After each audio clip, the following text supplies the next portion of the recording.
Legal services authority act 1987 में पास हुआ था। उसी के तहत इस संस्था का संचालन है। इसका मूल उद्देश्य ये है कि लोगों में जागरूकता फैलाना, कानूनी जागरूकता।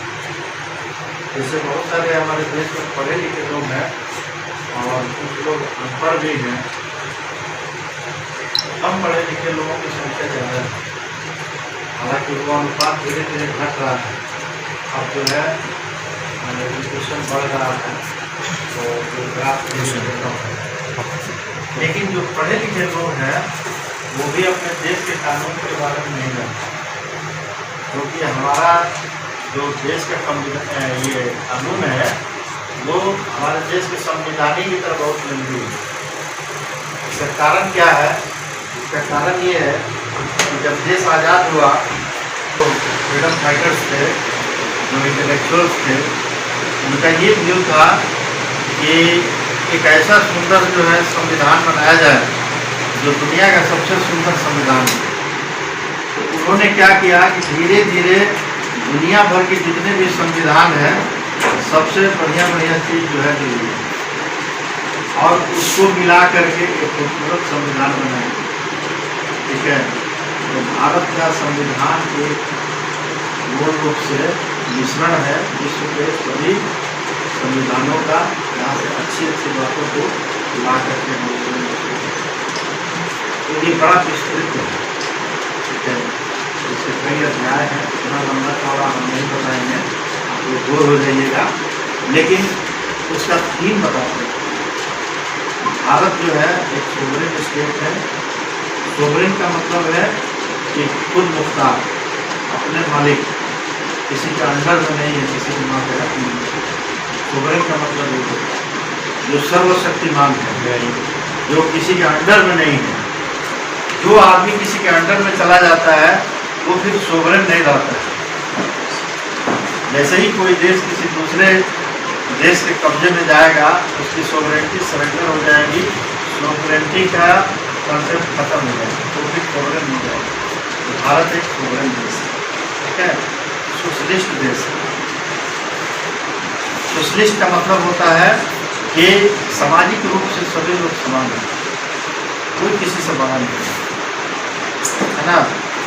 सभी लोग भारत में सभी धर्मों के लोग हैं, सभी जातियों के लोग हैं, कोई छोटा बड़ा नहीं है, सब लोग एक समान हैं, कोई किसी से बड़ा नहीं।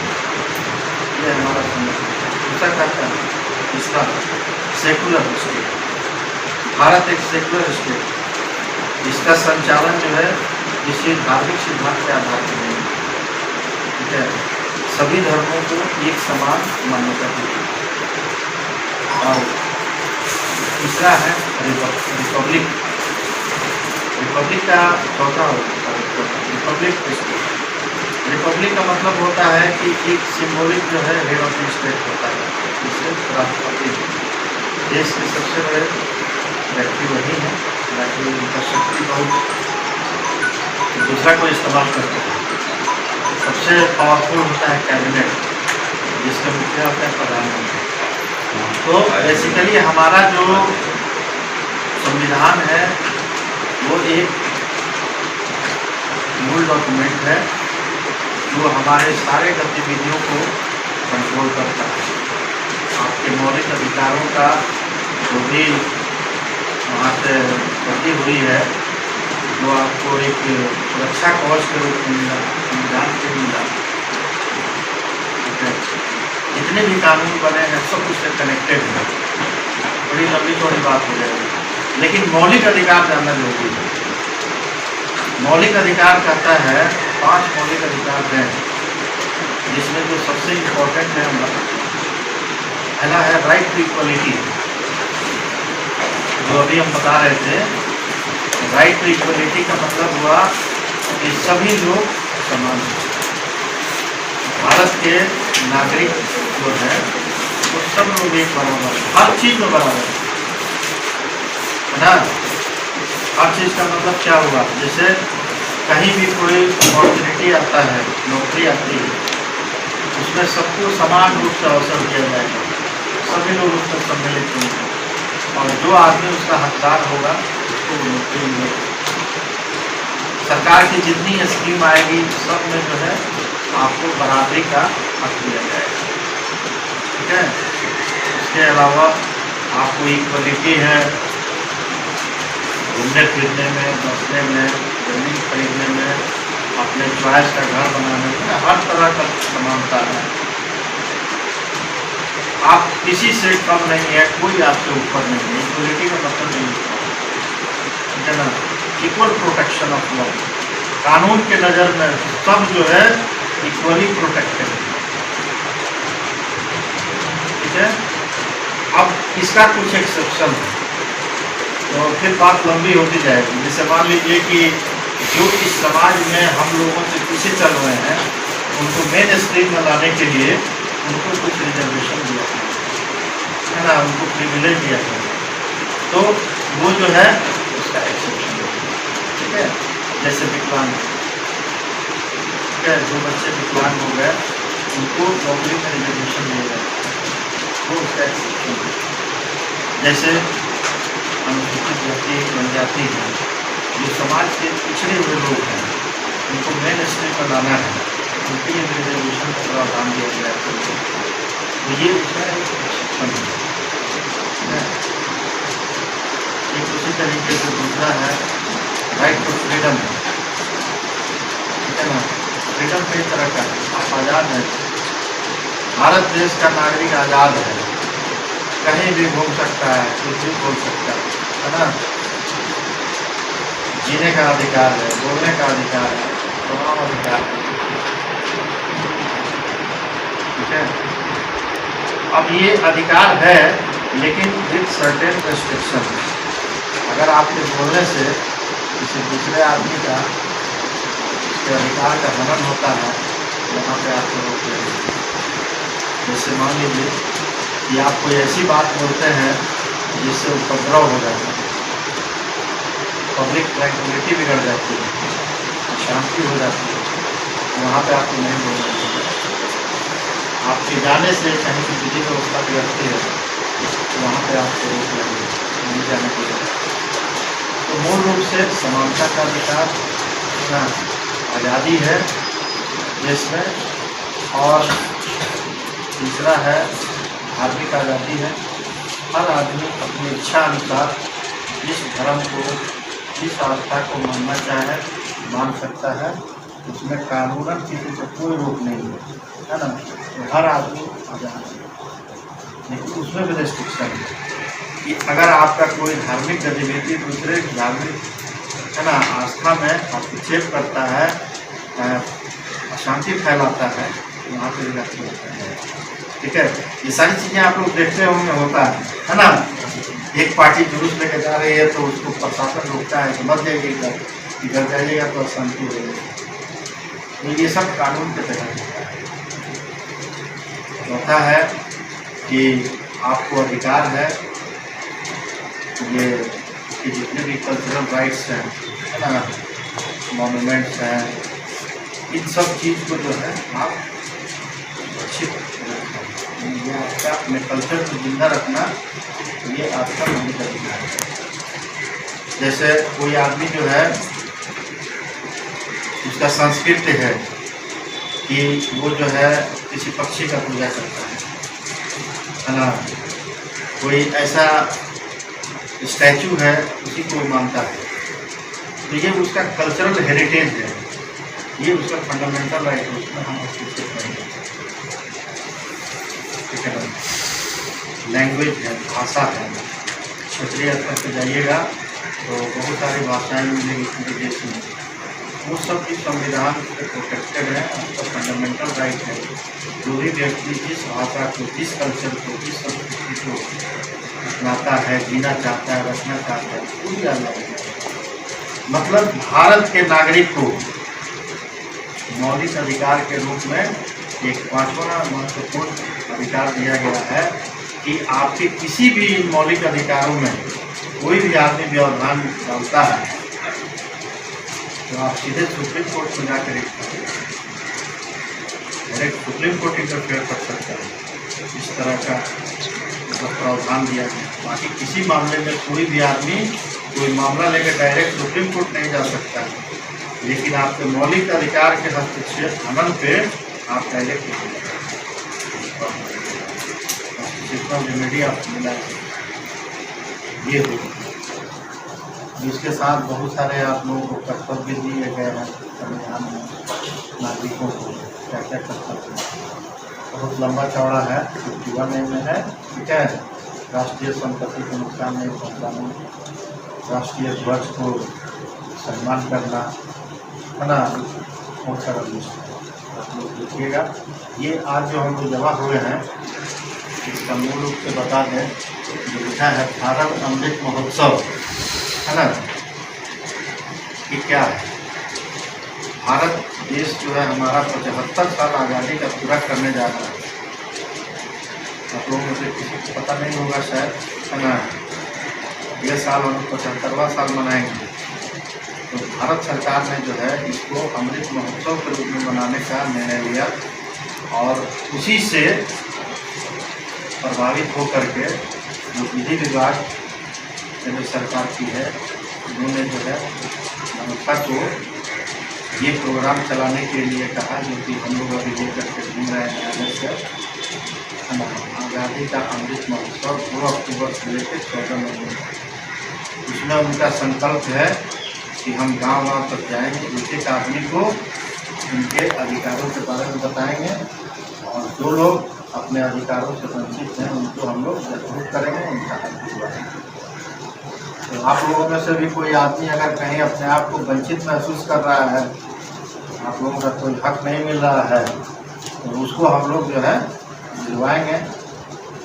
अगर आपके मोहल्ला में, आपके घर परिवार में कोई ऐसा आदमी है जिसको सरकारी लाभ नहीं मिल रहा है, कोई सरकारी योजना है उसका लाभ नहीं मिल रहा, उसका हकदार है, तो हम लोग उसको मदद करेंगे। ये जो जिला विधिक सेवा प्राधिकार है, इसके रिप्रेजेंटेटिव प्रतिनिधि आपके चतरा जिले के सभी ब्लॉक में हैं। ठीक है, वो तो आप यहाँ जिला में कई लोग हैं, ये लोग बैठे हुए हैं, फर्जी जी हैं, ये गुलामी साहब हैं, और कोई नहीं न है, ये लोग भी इसी संस्था के पैरालीगल वॉलंटियर हैं। इनका यही काम है कि ऐसे लोगों का समाज में तलाश करना जो लोग किसी रूप से प्रभावित हो रहे हैं, उनका काम नहीं हो रहा है, उनकी मदद करेगा, आवेदन लिखने से लेकर के और उनका काम करना। एक बैंक अकाउंट खुलवाना हो जिसको जानकारी नहीं है, उसका तो खुल जाता है, बस से लिखने आधार बनवाना है, तो पता ही नहीं कि कहाँ जाएंगे तो बनेंगे। तो यही सब चीज़ है जो हम लोगों को प्रचार करना है और गाँव-गाँव तक जा कर के बताना है। और हम लोग बराबर घूमते रहते हैं। हम लोगों का 25 यहाँ पे लीगल, ये क्या बोलते हैं, स्कूल में कौन सा यूनिट काम करता है जी? Literacy club, legal literacy club 25 जो है लीगल लिटरेसी क्लब काम करता है, जिसका काम है कि कितना महीना में एक क्लास होता है ना, कि मतलब महीना में 25 स्कूल को हम लोगों ने सेलेक्ट किया है, जहाँ महीने में एक दिन क्लास होता है और सभी बच्चों को कानून के बारे में बताया जाता है। अपने देश का कानून जानना बहुत जरूरी है। आप जब अपने घर से निकलते हैं, कानून वहीं से शुरू हो जाता है। जब रोड पे हम जा रहे हैं तो हमको किधर से चलना है, पहला तो वहीं से सीखना है। जब हम चलेंगे तो अपने बाएं साइड चलेंगे, लेकिन लड़के जब निकलते हैं तो दाहिने साइड से निकलते हैं, लड़कियां सब बाएं साइड से जाती हैं, पता है कि सबसे ज़्यादा डिसिप्लिन कोई अगर कम्युनिटी है तो गर्ल्स का। आने वाले समय में ये बच्चियां जो है ना बराबर दर्जा पाएंगे, 50% इनका सब्जेक्ट का रिजर्व हो, ठीक है ना, चाहे वो किसी भी क्षेत्र में। सरकार का ये पॉलिसी है और डेमोक्रेसी का ये एक सिद्धांत है कि सब लोग जब बराबर हैं तो बच्चियाँ क्यों नहीं बराबर, इनको लाया जाएगा। ठीक है, आपको याद होगा अभी कुछ दिन पहले फौज में उन लोग का कैडेट बनाने से इनकार कर दिया गया था, तो सुप्रीम कोर्ट ने कहा कि नहीं उनका बना।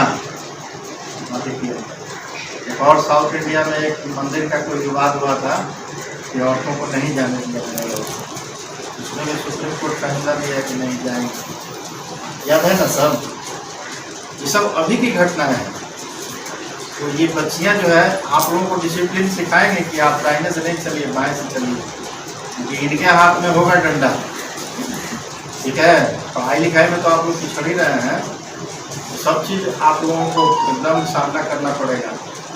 जिस देश में, जिस घर में, जिस समाज में औरतों का सम्मान नहीं किया जाता है, वो समाज बर्बाद हो जाता है। आप अतीत से उठा के इतिहास देखिए, जिन लोगों ने औरतों पर जुल्म किया वो लोग बर्बाद हो। क्योंकि औरत क्या है, औरत जो है सृष्टि के जननी है ना। सृष्टि अगर मान लीजिए कि औरत नहीं रहे तो हम किसी की कल्पना कर सकते हैं क्या? नहीं कर सकते हैं ना। आप अपने माँ बहन को कितना सम्मान देते हैं, और वही जो है बेटी जब बहू बन के आती है घर में, तो हम लोग क्या करते हैं, हम लोगों का नज़रिया बदल जाता है। ये सब रोकना है। आप लोग जो है कल का समाज आप लोग बनाइएगा। हम लोगों का तो टाइम निकल गया, हम लोग हो जाए 10 साल 20 साल नहीं जी पाएंगे। तो आप जो है देश का, समाज का बोझ आपके कंधे पे है। इस वक्त अच्छा बनना बहुत ज़रूरी है। आप देखिए कैसे लोग कानून का नियम तोड़ते हैं। अगर अभी सख्ती से लागू कर दिया जाए तो चतरा का सब मोटरसाइकिल और गाड़ी सब जेल के अंदर निकलेगा, सबका फाइन कटेगा। NDA ट्रैफिक नियम है, जूता पहन के गाड़ी चलाना है, बिना हेलमेट के नहीं चलाना है। ट्रैफिक सिग्नल होता है, उसको फॉलो करना है। स्पीड का लिमिट होता है, कहाँ पे जाएंगे तो कितना किलोमीटर की स्पीड से जाना है, कोई फॉलो कर रहा है? क्यों ऐसा हो रहा है? यही जागरूकता की कमी है, कानून की अज्ञानता है। जो आदमी कानून को तोड़ता है वो ये समझता है कि हम ऐसा कर दिए, मतलब एक नहीं होता है उदंड में कि जैसे मधुमक्खी के छत्ता में हम ढेला मार दिए। जो आदमी मधुमक्खी के छत्ता में पत्थर मारता है वो यही समझता है कि हम बहुत बहादुरी का काम कर दिए, लेकिन वो सबसे बेवकूफ़ी का काम किया।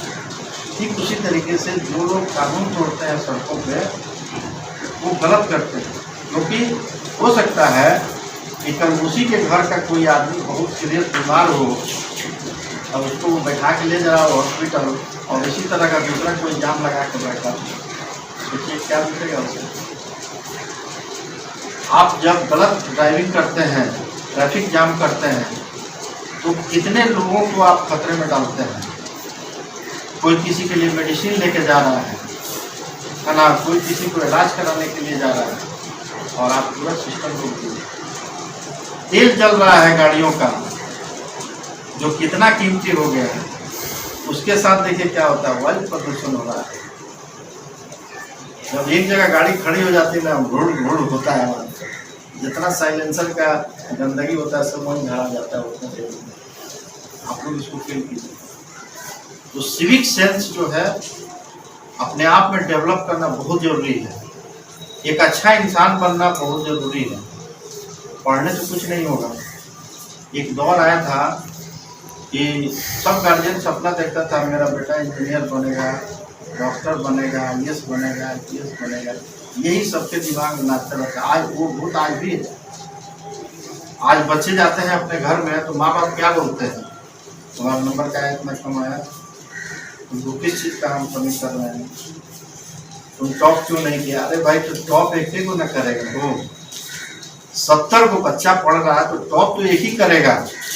इतना ना बच्चों को रगड़ा गया, इतना ना रगड़ा गया कि बच्चे 99% तक लाने लगे, 90%, 96%। उस बच्चे के ऊपर उतना प्रेशर आपने डाल दिया, उसका लाइफ कितना आपने उसको टॉर्चर किया। बचपना एक चीज़ होता है, हम लोग को याद पड़ता है कि हम लोग जब छोटे छोटे थे तो 12 साल के बाद तक जो है हम लोगों को होश आवास नहीं था। आजकल हम लोग 5 साल के बच्चे जो है हम लोग को, हाँ, वो जो है इतना डिसिप्लिन से बात करते हैं, काम करते हैं, इतना उनका थॉट डेवलप देख के आश्चर्य होता है। ये सब जो है दबाव है, उससे क्या होगा, उसका लाइफ फ्रस्ट्रेटेड होगा बच्चा।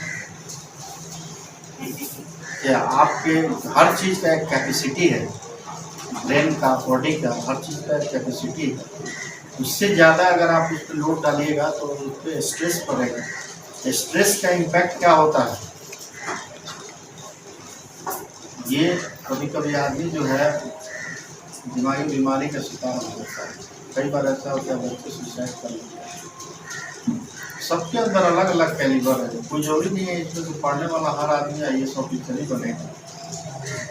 आपके पास बहुत सारा अपॉर्चुनिटी है, जिस क्षेत्र में आपको रुचि लगे उसमें जा सकते हैं। लेकिन पढ़ाई का मतलब मकसद ये होना चाहिए कि हमको जो है एक अच्छा इंसान बनना है। तो आज के डेट में आप जो है IPS ऑफिसर बन जाइए, डॉक्टर बन जाइए, आप बैठ के घूस कमाइए। 200 रुपये फीस लेना चाहिए तो आप जो है 400 रुपये फीस लीजिए और 400 रुपया दवाई में कमीशन कमाइए, है ना। 250 रुपये एक्सरे में कमीशन कमाइए। ऐसा डॉक्टर बनने से क्या फायदा, ऐसा अधिकारी बनने से क्या फायदा जो घूस लेता है, जो लोगों को चीट करता है, किडनी बेचता है। डॉक्टर बनना पसंद करेगा? अगर डॉक्टर बनिए तो एक अच्छा इंसान बनिएगा ना, तो आप एक गरीब का मुफ्त में इलाज भी कीजिएगा। यही चीज़ हम आप लोगों को बताना चाहते हैं। आज हम लोग भूल गए हैं अपने बच्चों को मोरलिटी सिखाएंगे। आज कोई गार्जियन अपने बच्चे को ये नहीं कहता है कि बेटा तुम एक अच्छा इंसान बनना, तुमको एक अच्छा आदमी बनना है, समाज के सेवा करना। सबको ये कहता है तुमको ये बनना है। क्यों बनता है? उसके बोलने के पीछे रीजन है। देखता है कि डॉक्टर इतना पैसा कमा रहा है, SP साहब कहीं चल रहा है, फलाने साहब कहीं नहीं, ठीक है। वो इसलिए जो है वो, क्योंकि वो परेशान रहा है। एक क्लर्क है, मान लीजिए उसको जो भी पैसा मिल रहा है तो उसका सैलरी का सारा पैसा परिवार में खर्च हो जाता है। उसके मन में एक सपना होता है कि मेरा भी बच्चा पढ़ के आगे हमसे निकलता है, तो ये दिन वो नहीं देखता। तो ये सब लालच के वजह से होता है, और ये लालची है कि कई लोगों का हक यहाँ पे मार दिया गया। अगर सारे लोग एक जैसा अच्छा सोचते तो सरकार के पास इतना रिसोर्स है कि सबके घर में बिजली फ्री में दे दे, भोजन फ्री में दे दे, टाइल्स और सब लगवा दे। कम पैसा बर्बाद होता है, बहुत पैसा बर्बाद होता है। नाजायज पैसे का लूट हो जाता है, सरकारी पैसे का लूट होता है। तो बोलना नहीं चाहिए। जो रिकॉर्डिंग कर रहे हैं थोड़ा आउट ऑफ वे जाके हम बोल गए। अपने देश के कानून का सम्मान करना बहुत जरूरी है। एक अच्छा इंसान, एक अच्छा नागरिक बनना है। अपने संविधान के मूल चीज़ को समझना जरूरी है ना। और इसी उद्देश्य के साथ आप लोग पढ़िए लिखिए, लोग फिर आएंगे, फिर कुछ नई बात बताएंगे, है ना। प्रशासन के जितने भी पदाधिकारी हैं उनसे डरने की जरूरत नहीं है, चाहे वो पुलिस हो या कोई भी। वो सब लोग जो है आपकी सहायता के लिए हैं। वो सब लोग कानून के दायरे में हैं, हम भी कानून के दायरे में। जो जज साहब वहाँ बैठ करके जजमेंट लिखते हैं, उनके ऊपर भी केस होगा तो उनको भी आके कटघरा में खड़ा होना। ये है ब्यूटी आपके देश के कानून का। ड्यू टू डेमोक्रेसी सब चीज़ लिखा हुआ है, कोई किसी से बड़ा नहीं। लेकिन आप लोग अच्छा आदमी बनिए, पुरानी बातों को छोड़िए, है ना। एक अच्छा आदमी बनना बहुत जरूरी है, क्योंकि जब तक हर आदमी ईमानदार नहीं होगा, शिक्षित नहीं होगा, बातों को नहीं समझेगा, ये समाज जहाँ है वहीं रह जाएगा। हम लोगों का सब जगह विकास हो रहा है, लेकिन वहीं पे हम लोग मार खा रहे हैं। मॉरलिटी का विकास पीछे चला जाए। हम लोग जब पढ़ते थे ना तो मास्टर लोग इतना मारते थे, आज का बच्चा तो एक दिन मार खा लेगा तो भाग जाएगा। कि आपके लिए सरकारी जो सेवा में है सब आपके सेवा में है, डरने की आवश्यकता नहीं है। और कोरोना काल में ये झारखंड में डीएलएसए की मदद से चतरा जो है सो झारखंड में बेहतर काम किया। और इतना तक कि जो भी बहुत गांव में हम लोग घूमे, रोटी बैंक के माध्यम से डीएलएसए के साथ में जब हम लोग घूमे, बहुत गांव ऐसा था जहां वृद्धा पेंशन के लिए लोग दो साल से 3 साल से भटक रहे थे, और डीएलएसए के सहयोग से मात्र 1 सप्ताह के अंदर जो है सो उनका ये राशन कार्ड, वृद्धा पेंशन ये सब हुआ। और एक बड़ी बात बताऊं तो प्रतापपुर की एक घटना है जिसे मैं अपने YouTube में भी डाला हूं। प्रतापपुर की एक घटना जहां एक व्यक्ति का ना तो घर था, ना राशन कार्ड, ना और कुछ भी, तो डीएलएसए की मदद से सब लोगों के सहयोग से 1 सप्ताह के अंदर उसके लिए आवास, गैस और आधार कार्ड, राशन कार्ड बना, और जिसे हम लोग रोटी बैंक जो है पहुंचाने भी गए। तो सरकार कहने का जो तात्पर्य है, आप अभी बहुत कम उम्र के हैं, आप अपने अधिकार को जाने, और अमृत महोत्सव के अवसर पर जो सर हम लोगों को आशीर्वचन दिए वो बड़ी बात है। हम लोग अपने अधिकार से वंचित हो जाते हैं और डर जाते हैं, कहीं गलत हम नहीं भी हैं तो जिला प्रशासन या पुलिस वगैरह जो आ जाते हैं कभी तो डर जाते हैं और भागने लगते हैं। वहाँ आप बताइए कि आप गलत नहीं हैं, और अगर किसी तरह का कोई परेशानी होता है तो सर हैं, जिला कोर्ट में बैठते हैं, हम लोग हैं, और पीएलपी के ये सर हैं, प्रभु जी हैं, तो इन लोगों की मदद लीजिए, ठीक है। और सर बता रहे थे कि आप देश के भविष्य हैं, आप पर भविष्य निर्भर करता है। यदि आपको लगता है हमारा देश अमृत महोत्सव यूं ही नहीं मना लेगा, अमृत बरसना भी चाहिए, आप जैसे युवाओं में इस तरह का अगर जज्बा आ जाए, अपनी नागरिकता और अपने आप को जब पहचान लेंगे, तो आप घर में ही नहीं बल्कि अपने मोहल्ला में, सबसे पहले अपने घर में, अपने परिवार में देखिए किसी का राशन कार्ड का कोई दिक्कत है, कोई गरीब है क्या? अपने मोहल्ले में कोई वृद्धा ऐसा है जिन्हें खाने का दिक्कत होता है, रहने का दिक्कत है, किसी भी तरह का कोई दिक्कत है, तो हम लोगों से मदद ले सकते हैं। सरकार के पास सर बता रहे थे, आप छोटी छोटी बात को ध्यान नहीं दिए होंगे, मैं बैठकर खूब गौर से सुन रहा था। सर बता रहे थे सरकार के पास इतनी संपत्ति है कि आपके घर में आपके घर बना सकती है, आपके घर की सारी सुविधा दे सकती है, लेकिन हम उस योग्य होंगे तब, हम अगर गलत नहीं करेंगे तब।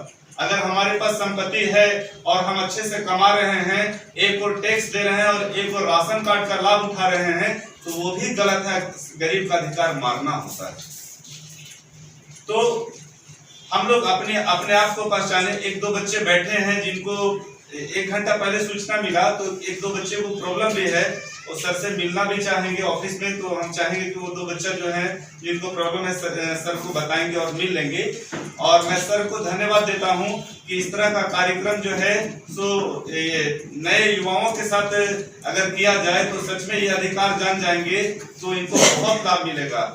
एक और चतरा जहां नक्सलवाद के नाम से प्रचलित है, एक और जहां चतरा जहां आतंकवाद का घर या ये गांव कहा जाता है, वहीं चतरा में आप जैसे अधिकारियों के आने से, आप डायरेक्ट बच्चों से मुलाकात करने से, डायरेक्ट बच्चों को सारी बातों को बताने से जो जागरूकता बच्चों में आएगी, जहां बच्चे नशे के शिकार हो रहे हैं, कहते हुए बड़ा दुख होता है कि ये अपना चतरा जो है सो नशा में इतना डूबा हुआ है। आप बच्चे हैं, नहीं जान रहे हैं, लेकिन आप इससे बिल्कुल, सरकार जो कहना था आप इससे दूर रहें। आपको लगता है कि कोई नशा कर रहा है, तो आप गुप्त रूप से हम लोगों को जानकारी दे सकते हैं। आप गुप्त रूप से, एक नंबर है, टोल फ्री नंबर 1908 नंबर है, उस पर आप कॉल कर सकते हैं और बता सकते हैं कि यहाँ लोग नशा कर रहा है, और आपका नाम गुप्त रखा जाएगा। और आप सिर्फ एक आदमी को ऐसा करने से बचा नहीं रहे हैं, बल्कि आप देश को बचा रहे हैं। तो इन सभी हम लोग तो रोज अपनी पढ़ाई किताब की पढ़ते हैं, लोग ये बुक निकाले, 4 मैथ्स बना लिए, कुछ फिजिक्स की बातें, कुछ केमिस्ट्री की बातें पढ़ लेते हैं, लेकिन इससे हम अच्छा इंसान नहीं बन सकते हैं।